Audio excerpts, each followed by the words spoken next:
Hey friend, are you just starting to think about this whole selling on Etsy thing? Maybe you want to sell on a platform like Etsy, but are a complete beginner starting from square one and just need sort of like an Etsy basics crash course. If that's you, you're in the right place because today's video is actually the start of our Etsy 101 series where I'm going to be walking you through the foundations of selling on Etsy. A sort of Etsy shop for beginners tutorial, if you will. In this first video, I'm explaining what to sell on Etsy, so we're getting really specific with the types of products that Etsy allows and doesn't allow to be sold on the platform. This should help you determine if Etsy is the right marketplace for you and spark some ideas for products you might be able to offer. Let's get into it.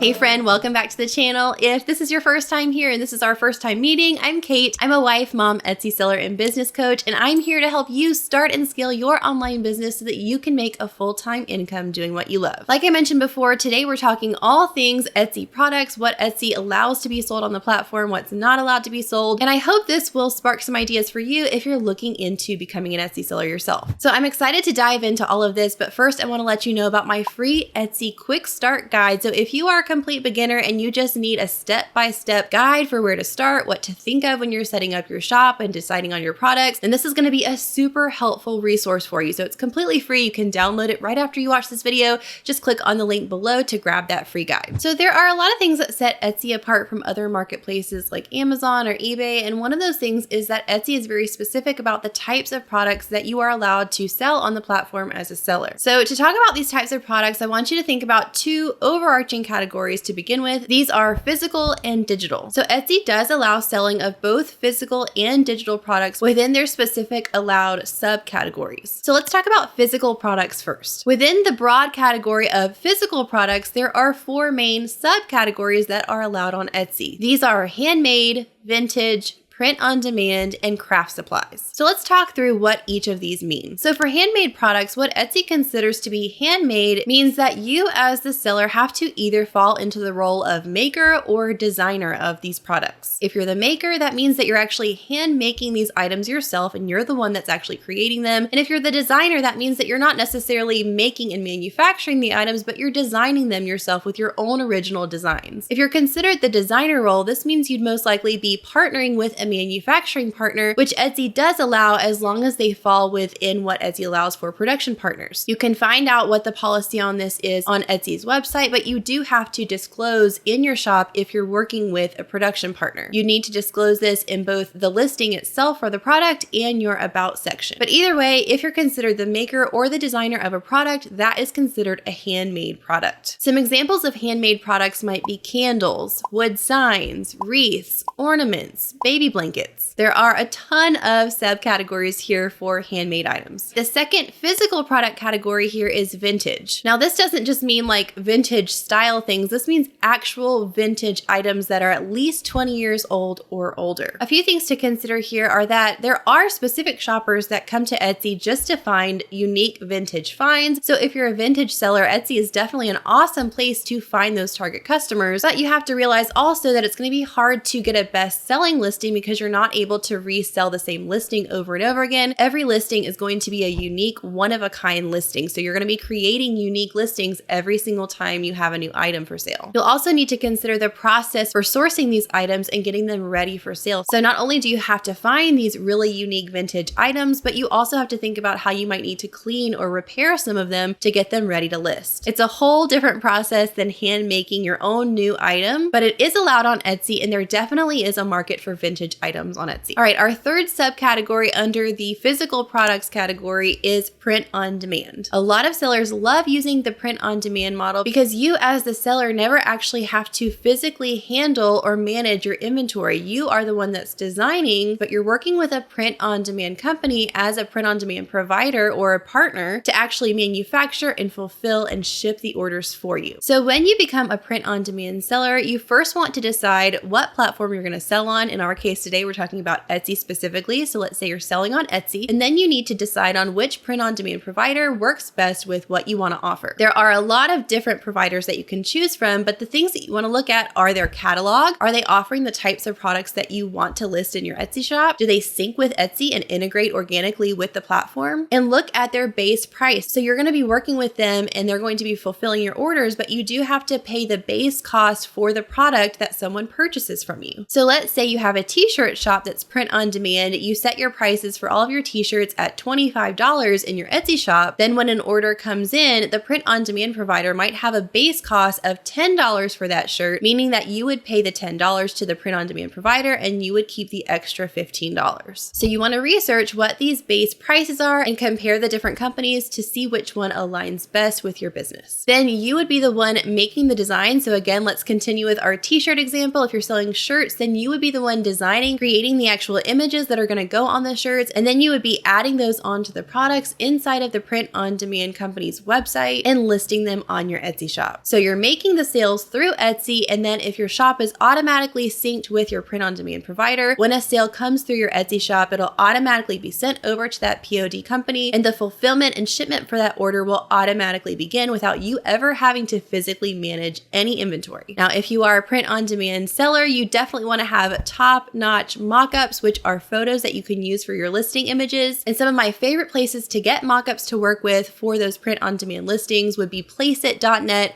and Creative Fabrica. Both Placeit and Creative Fabrica actually have options for POD sellers to start with templates. If you don't really know where to start with designing, you can find print-on-demand product templates on both of those websites, as well as mock-up images to use. Now remember, like I mentioned before, a print-on-demand company would be considered a production partner on Etsy, which you are required to disclose in your Etsy shop. This would be disclosing in the listing itself, as well as the About section in your shop. And moving on to the fourth subcategory for physical products, which is craft supplies. Craft supplies are considered tools, materials, or ingredients that are intended to be used in the creation of a new handmade item. So the general rule on Etsy is that you are not allowed to just resell mass manufactured items like from China. You can't just buy in bulk these mass manufactured items and then sell them on Etsy. That's not considered handmade and it doesn't fit into any of the categories. But in the area of craft supplies, this is the one area that Etsy actually makes an exception to this rule, and you can actually resell craft supplies as is, as long as they're intended, like I said, to be used in the creation of a new physical product. So examples of craft supplies that you can sell on Etsy would be things like ribbon, paints, fabric yardage, beads, blanks. Now, quick side note on blanks, if you're going to be providing blanks like things like blank canvases or blank nesting dolls to be painted on, the caveat with selling these on Etsy is that they are allowed as long as the purpose is intended to be used for crafting. You cannot sell something that's ready for use as is as a blank. It has to be something that's going to be used by someone else to add an element to or elements to make it their own and create a whole new product with it. So an example of this would be you could sell blank canvases because someone is obviously going to be painting or drawing on them to alter it and make it something new. You are not allowed to sell something like a blank sweatshirt because that in and of itself doesn't require any changes to be used as is. One more note here under this craft supply category is that party supplies actually fit into this as well. So you can sell party supplies under the craft supply category. Some examples of party supplies might be balloons, cake toppers, and confetti. Okay, friends, we're about to move on to our second major category, which is our digital products. But if you're getting value out of this video, would you consider subscribing to the channel? We release new content on Etsy selling and digital products every single week. So there's sure to be something that you can use here on this channel every week. Just hit that subscribe button and don't forget to turn on your notification bell that's right next to it